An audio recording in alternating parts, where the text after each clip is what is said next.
말씀 보겠습니다. 오늘 우리에게 주시는 하나님의 말씀은 마태복음 21장 33절부터 40절까지 말씀입니다.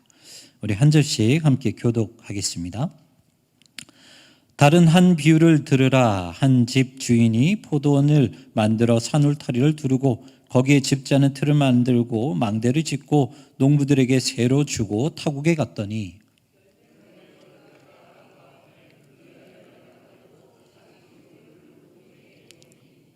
농부들이 종들을 잡아 하나는 심히 때리고 하나는 죽이고 하나는 돌로 쳤거늘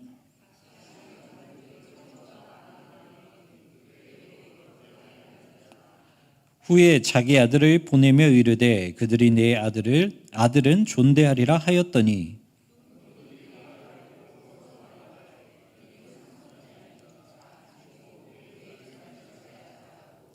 이에 잡아 포도원 밖으로 내쫓아 죽였느니라.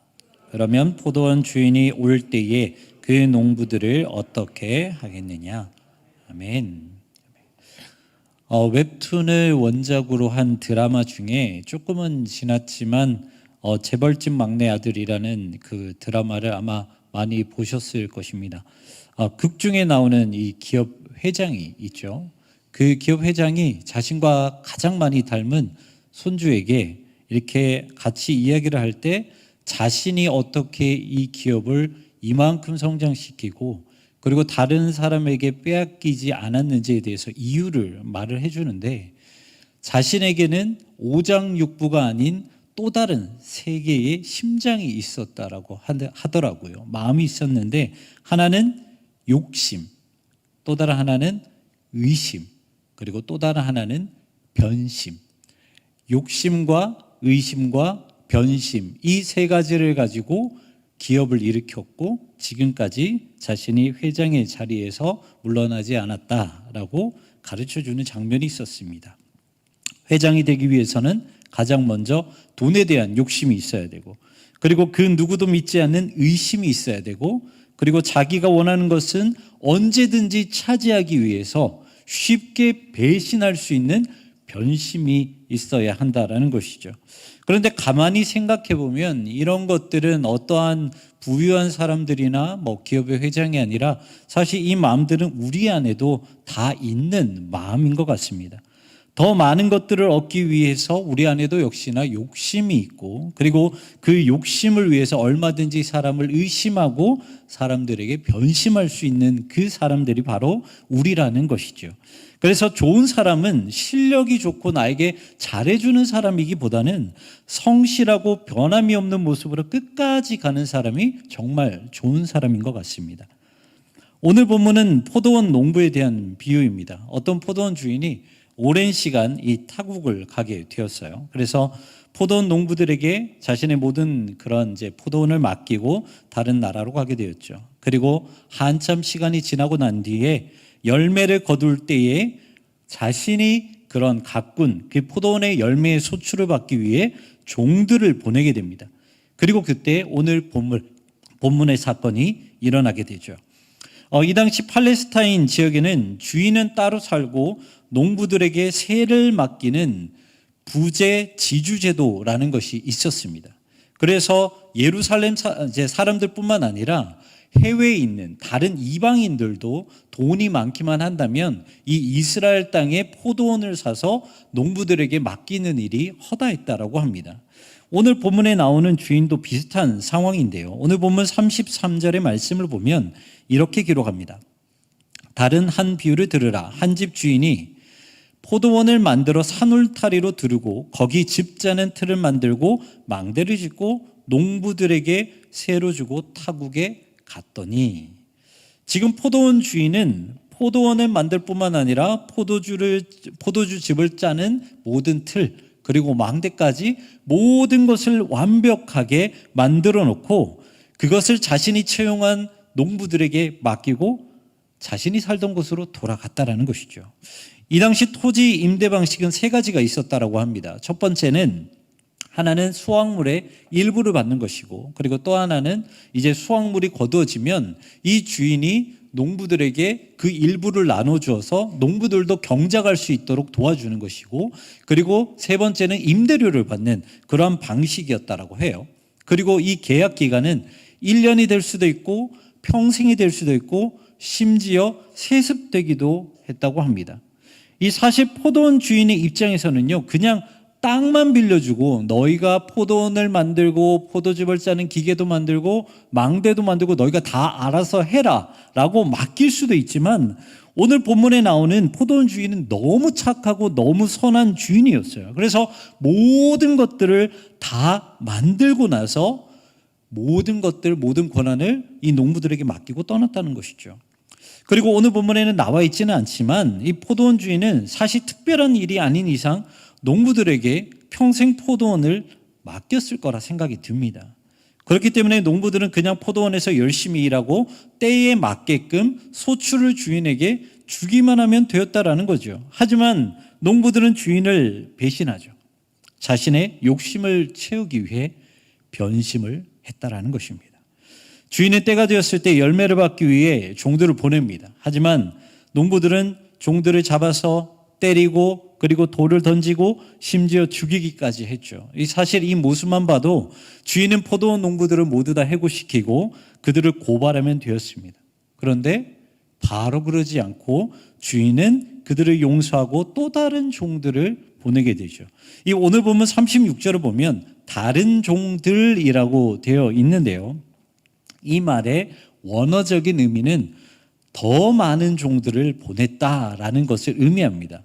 그리고 또 한 가지 재미있는 것은 이 알프레드 에더스함이라는 유대인 신학자가 있는데 그 사람이 쓴 메시아라는 책을 보면 이 부분을 뭐라고 되어 있냐면 그냥 더 많은 종들을 보낸 것이 아니라 그들보다 이전에 보낸 종들보다 더 지위가 높은 종들을 보냈다라고 기록을 하고 있어요. 그러니까 정리해서 말씀드리면 두 번째 주인이 보낸 종들은 처음 보낸 종들보다 더 높은 지위를 가졌고 그리고 수적으로도 더 많은 사람들을 보냈다라는 것입니다. 하지만 포도원 농부들은 두 번째 보낸 종들에게도 똑같이 했다라는 것이죠. 사실 이 정도만 봐도 포도원 농부들은 절대 믿을 만한 사람들이 아니었다라는 것을 알 수 있습니다. 그렇다면 궁금한 것이 왜 주인은 이 사람들에게 포도원을 맡겼냐라는 것이죠. 이 사실 사람은 이 겉모습으로만 보고 판단하면 안 됩니다. 그런데 이 사람이요, 어느 정도는 이 얼굴에 나타나게 되어 있어요. 화가 많은 사람은요, 이 화가 얼굴에 쓰여져 있습니다. 그리고 되게 착하고 웃음이 많은 사람들 역시나 이 얼굴에 드러나게 되어 있어요. 그래서 이 사람의 얼굴을 보면 괜히 관상이라는 말이 나온 것이 아닙니다. 대충 얼굴만 봐도 이 사람이 어떻구나라는 것을 알 수 있어요. 그리고 사람의 행동도 쉽게 바뀌지 않죠. 그렇기 때문에 며칠 이 사람이 어떻게 일하는지 모습만 봐도 이런 사람은 어떠한 사람이구나라는 것을 쉽게 알 수 있습니다. 그런 의미에서 우리 옆에 분들 한번 보십시오. 어떤 사람인 것 같으세요? 이 사람은 쉬운 사람인가요? 쉽지 않은 사람인가요? 이렇게 사람은요, 쉽게 파악할 수 있어요. 그렇다면 이 포도원 주인은 대충 이 포도원 농부들을 뽑았을까요?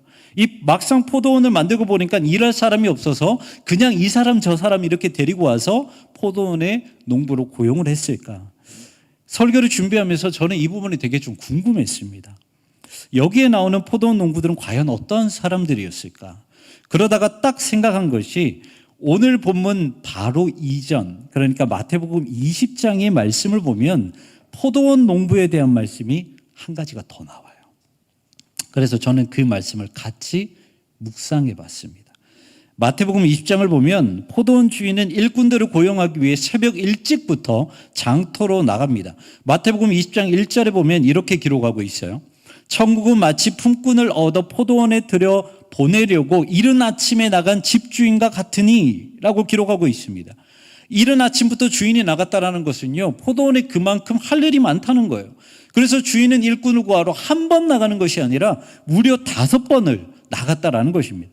이 신약시대의 팔레스타인 사람들이 일하는 시간은 해가 뜨는 시간, 그러니까 대략 오전 6시부터 해가 지는 시간, 오후 6시까지 보통 12시간 정도를 일을 했다고 해요. 그래서 이 주인이 이른 아침에 일꾼을 구하기 위해서 나갔다라는 시간은 이른 아침, 이른 오전 새벽 6시를 말하는 것이었습니다. 그래서 마태복음 20장 2절에 보면 이렇게 기록하고 있는데요.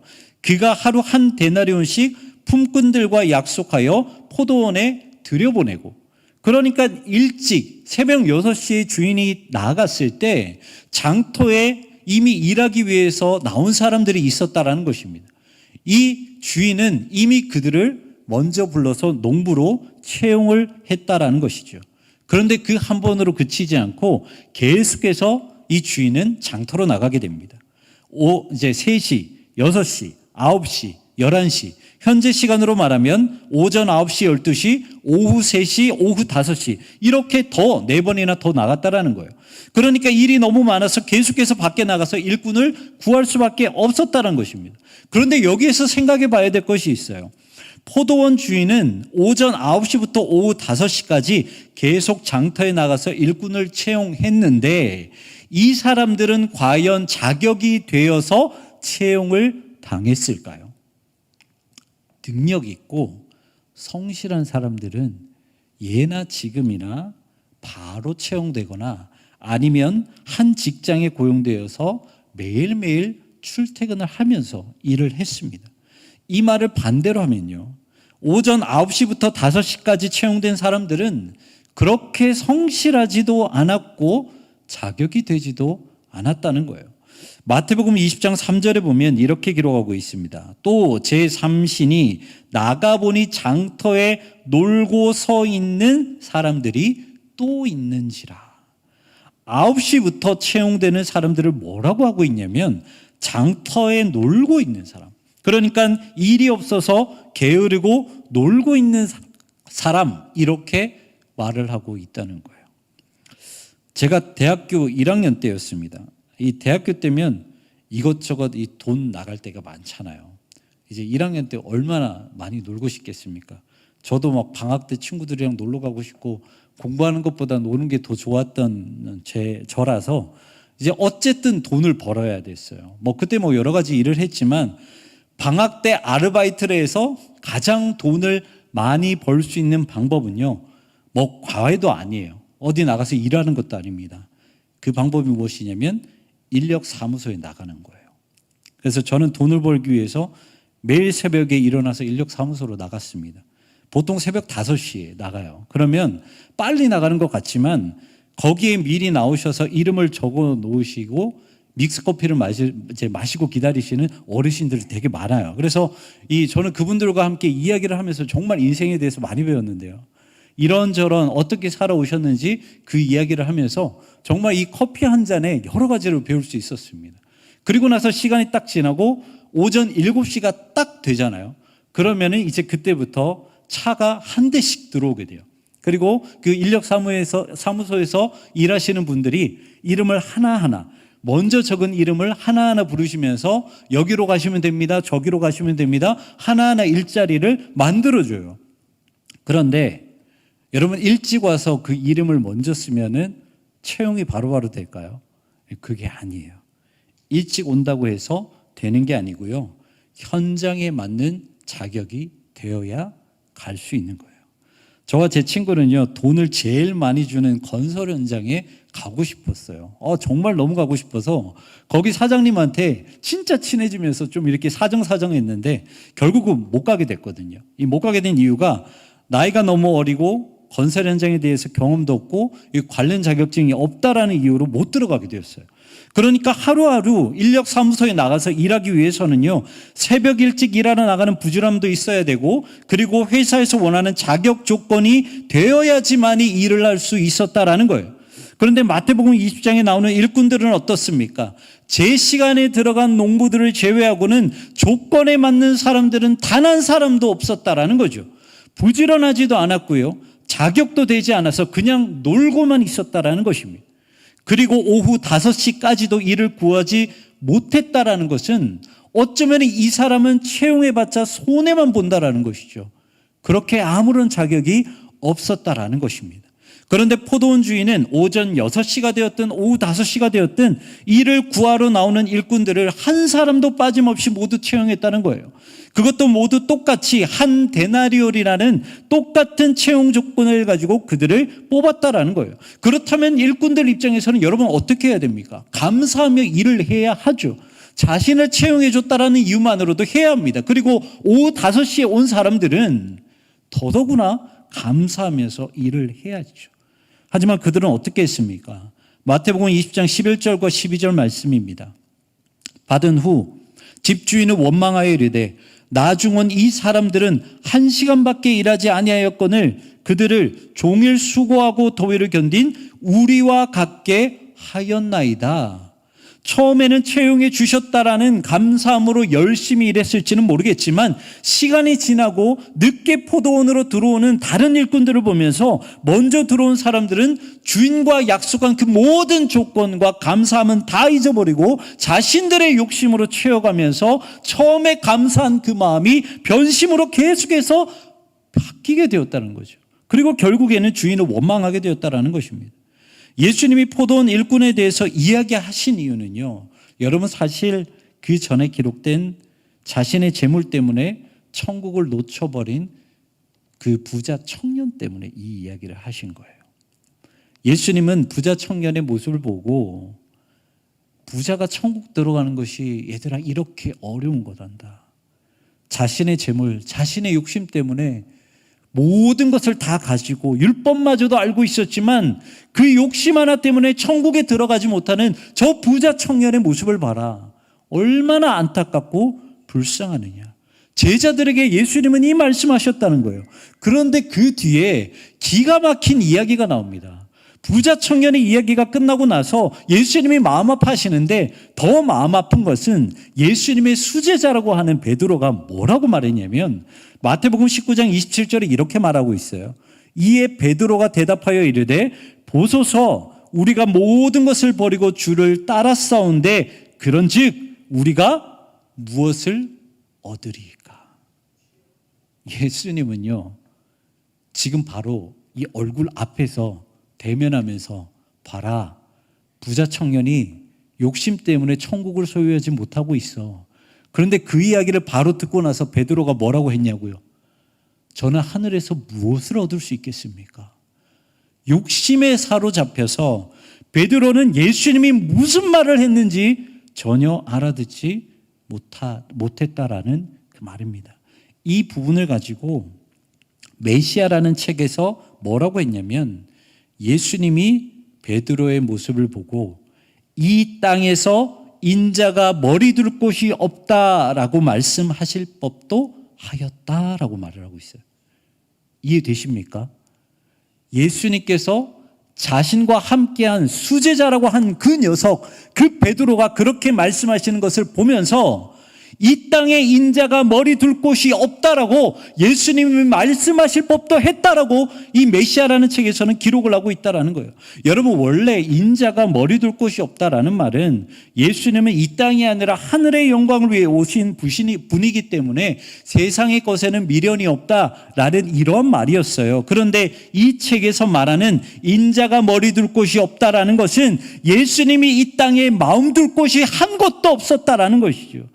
예수님과 공감할 줄 아는 사람이 단 한 사람도 없다라는 거예요. 자신의 옆에 12명의 제자들이 평생을 같이 따라다녔지만 그 어떤 제자도 자신의 마음과 공감해 줄 그 사람이 한 명도 없었다라는 것이죠. 그 마음이 인자가 머리 둘 곳이 없었다라는 거예요. 너무 외로워하는 그 예수님의 마음을 표현했다라는 것이죠. 예수님은 욕심 없이 그저 맡겨진 일을 잘 감당하는 사람들을 원하셨어요. 예수님께는요, 새벽 6시나 오후 5시나 모두 똑같은 일꾼이었어요.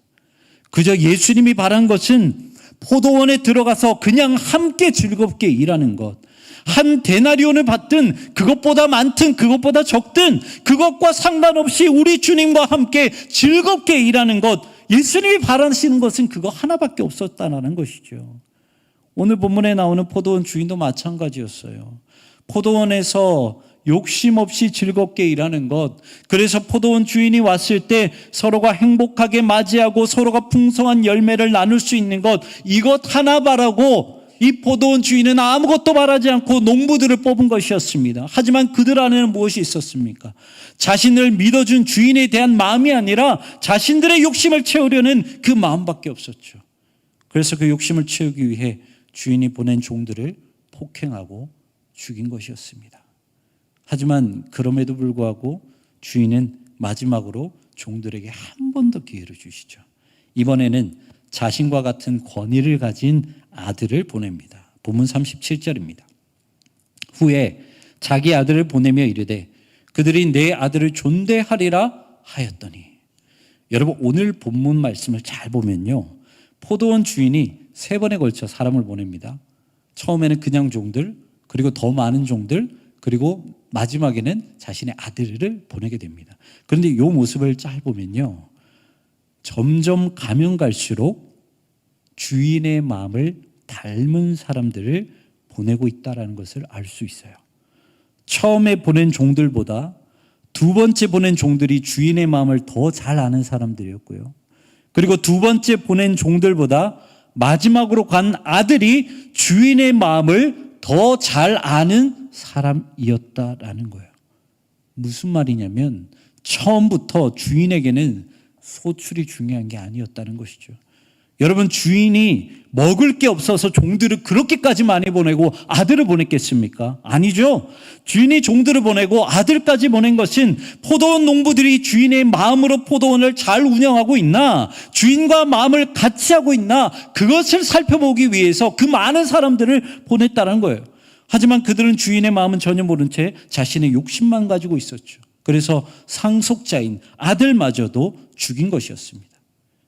사랑의 원자탄이라는 별명을 가진 손양원 목사님이 계시죠. 그분은 여순 사건 당시 손동인, 손동신 이 두 아들을 잃게 됩니다. 하지만 손양원 목사님은 두 아들의 장례 예배 때 이렇게 고백을 합니다. 한 아들의 순교도 귀하거든 두 아들이 함께 순교하였으니 더욱 감사합니다. 예수 믿다가 편안하게 죽는 것도 큰 복이라 하거늘 전도하다 총살당해 순교하게 하시니 감사합니다. 내 두 아들을 총살한 원수를 회개시켜 내 아들 삼고자 하는 사랑하는 마음 주신 하나님께 감사합니다. 손양원 목사님은 두 아들의 장례 예배 때 두 아들을 죽인 안재선이라는 사람을 양자로 맞이하게 됩니다. 그렇다면 목사님은 왜 그렇게 하셨을까요? 마음이 차가워서 그러셨을까요? 아니면 너무 이성적이어서 그랬을까요? 아니죠. 자신의 사랑하는 두 아들이 이렇습니다. 그런데 어떻게 그렇게 양자를 삼을 수 있었을까요? 그것은 목사님의 마음이 하나님의 마음이었고 하나님의 마음이 목사님의 마음이었기 때문이죠. 그리고 목사님은 안재선이라는 이 살인자를 양자로 삼아서 그 아들 역시나 하나님의 마음을 알기를 원했다는 것입니다. 포도원의 주인의 마음도 똑같았습니다. 포도원 농부들이 자신과 한 마음이 되기를 원했다는 것이죠. 주인이 전적으로 농부들을 믿고 맡긴 것처럼 농부들도 주인의 마음을 감사하게 여기면서 성실하게 일하기를 바랬다는 것입니다. 그래서 서로 하나가 되기를 원했다는 거예요. 사랑하는 성도 여러분, 우리는 오전 9시도 아니고요, 12시도 아니고요, 우리는 오후 5시에 겨우 예수님께 부름받은 포도원 농부들과 같은 존재입니다. 그리고 농부들처럼 주님과 함께할 자격도 없고 세상의 죄에 빠져 영적으로 게으르기만 했던 존재입니다. 하지만 주님은 아무런 값 없이, 아무런 조건 없이, 아무런 자격 없이 우리를 불러주셨습니다. 그렇다면 주님이 우리에게 원하시는 것은 무엇이겠습니까? 돈이겠습니까? 명예겠습니까? 권위겠습니까? 주님이 우리에게 원하시는 것은 그냥 딱 하나, 주님의 마음을 공감하고 알아주는 것. 이 땅에 머리 둘 곳이 없다고 말씀하신 주님의 마음을 시원하게 해드린 것, 주님께서 원하시는 것은 바로 그것 하나였다는 것입니다. 농부들의 욕심으로 주인의 아들까지 죽였다는 소식이 들었을 때 포도원 주인은 농부들을 모두 내쫓아 죽이게 되죠. 포도원 주인 대신 우리 주님도 반드시 이 땅 가운데 오십니다. 그때 우리에게 무엇을 물으실까요? 너는 나의 마음을 얼마나 이해하면서 살았느냐? 너의 욕심으로 나의 것을 빼앗으려고 했느냐? 아니면 나와 한마음 한뜻으로 내가 너에게 맡긴 것을 성실하게 감당하였느냐? 주님께서는 이 땅에서 얼마나 많은 사역을 했는지, 얼마나 큰 사역을 했는지 이게 중요하지 않으십니다. 주님이 원하시는 것은 이 땅에서 얼마나 주님의 마음으로 살았는지 이것 하나 바라고 계신다는 거예요. 바라는 것은 이 땅에 머리 둘 곳 없는 우리 주님, 주님의 마음을 알아주는 사람 없어서 너무 외로워하시는 주님, 그 주님의 마음을 알아드리고 그 주님의 마음을 속 시원하게 해드리는 우리의 모든 인생이 되기를 주님의 이름으로 축원합니다.